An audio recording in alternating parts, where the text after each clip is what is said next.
Hello বন্ধুরা, তোমরা সবাই কেমন আছো? চলে এসেছি আবারও একটা শর্ট ভিডিও নিয়ে। তো আজ দেখাবো হচ্ছে এঁচোড়ের রেসিপি। তো তেল ছাড়া কিভাবে এঁচোড় কাটতে হয় দেখে নাও। জল দিয়ে কিন্তু খুব সুন্দর কাটা যায়, তেল না নিলেও হয়।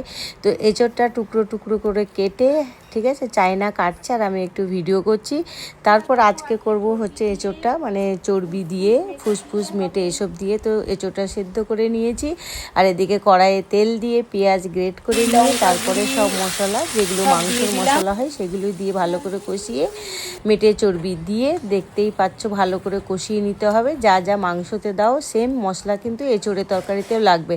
তারপরে সেদ্ধ করা আলু আর এঁচোড় দিয়ে ভালো করে কষিয়ে জল দিয়ে দিলেই ব্যাস সুন্দর একটা রেসিপি হয়ে গেল। তারপরে গরম মশলা দিয়ে নামিয়ে গরম গরম এক থালা ভাত এক নিমেষেই শেষ।